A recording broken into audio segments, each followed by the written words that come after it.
Hello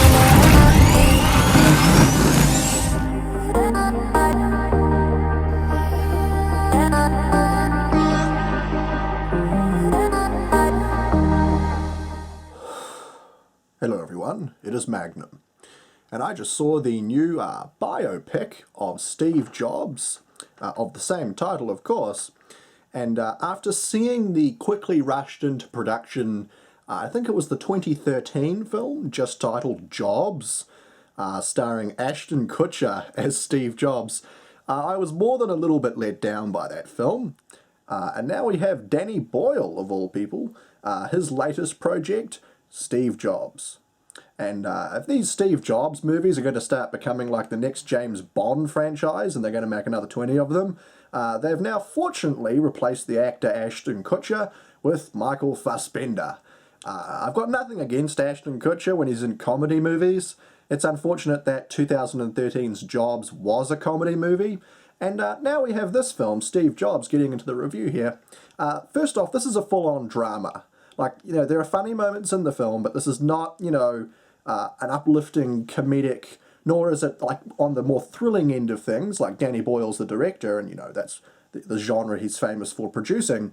And this is also not shot like a Danny Boyle film. It's not like quick cuts and montage-y style editing. This is just very much like, nothing like Danny Boyle's ever directed before. This is just a real drama film, and it's a very well done drama. So much so that the running time of this movie, a couple of hours, whatever it was, I can't even remember, it had a similar effect on me to The Wolf of Wall Street, the last Martin Scorsese movie, where I watched, because that was a 3-hour film, and that film had a lot of comedy in it, but that's an example of a 3-hour film where the time just flew by, because it was so well directed and you were so immersed in watching the film.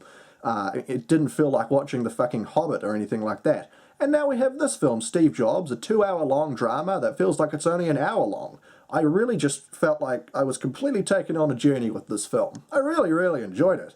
Getting into the plot with this film, this is nothing like, as I said, the biopic that came out in 2013 with Ashton fucking Kutcher. And that movie was like the entirety of Steve Jobs' life. With the 2015 version, it's just centered around 3 major events in Steve Jobs' life. All major career launches, company launches. So you have the launch of Mac, you have the launch of Next, and iMac, and those are the 3 pivotal points that this movie covers. But the thing I really liked about this film, and this will be amplified by how bad the 2013 version was, but it really does a good job of portraying these characters, and I feel redundant saying that's something that movies get wrong 99% of the time, but characters are the most important thing. And I really feel they got the formula right with this film. Great cast with Michael Fassbender in the role. He even looks a lot like Steve Jobs, that actor, and he's talking in an American accent, of course, like Emma Watson talking in an American accent in Regression. But, you know, this is a real-life portrayal, and it portrays Steve Jobs in all of his dimensions, so he's almost like on the autistic side of being really eccentric. Like, he's an eccentric character. It's not like over the top, like if you were to cast Jim Carrey in the role or something, and how he really is like a boss sort of thing.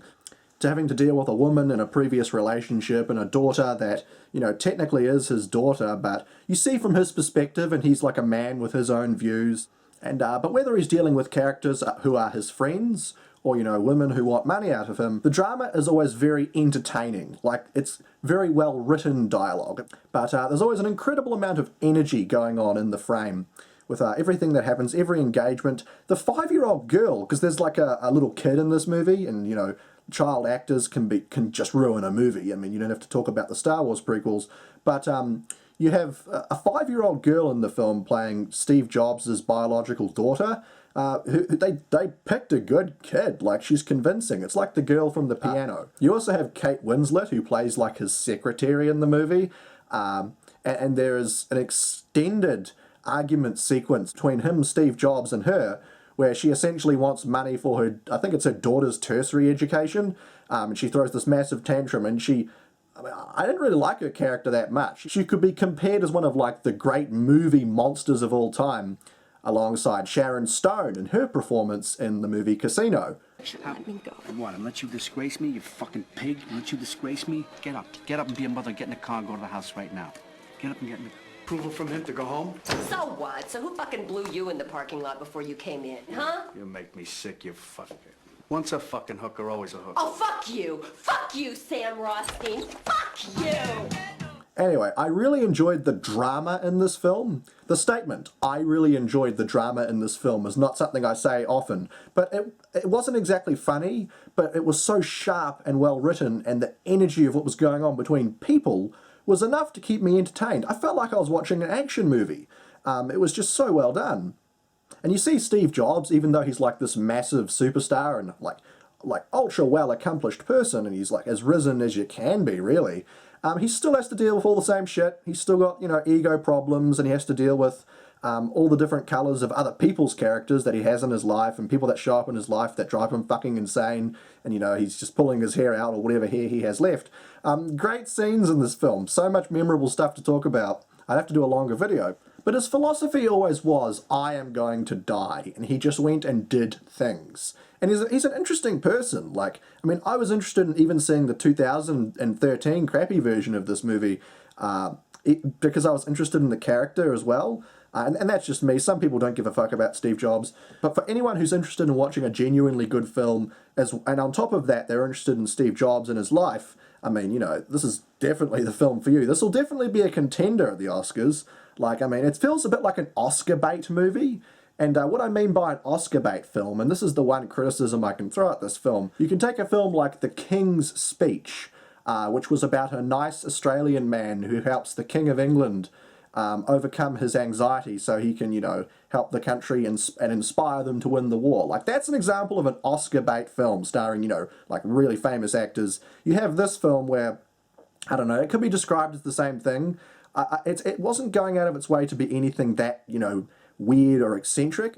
It's just a movie that set out to accomplish something, you know, portray Steve Jobs in a biopic, essentially, and this movie does a perfect job of it. It doesn't go into anything like ultra colourful to do with Steve Jobs' life, like his whole, you know, relationship with the drug LSD, for example, or you know, dying of cancer, although in some ways I prefer they left that out. His battle with cancer, if they went all the way to the end of his life. I actually like the way they rounded this film out, actually. I think that it's a very well-made movie. All in all, I would highly recommend this movie, as, you know, I think that anyone could go and see this film and enjoy it.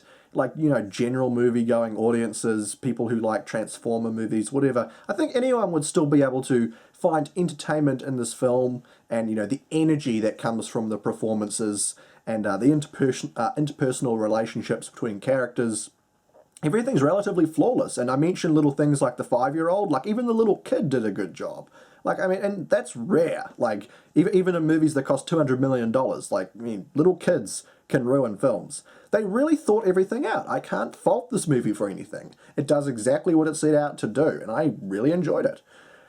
Anyway, thank you very much for watching, and please subscribe if you'd like to see more videos from me, and if you're interested in what I have to say. And if you enjoyed the video or fucking hated the video, please leave a comment, as it lets me know on how I can improve.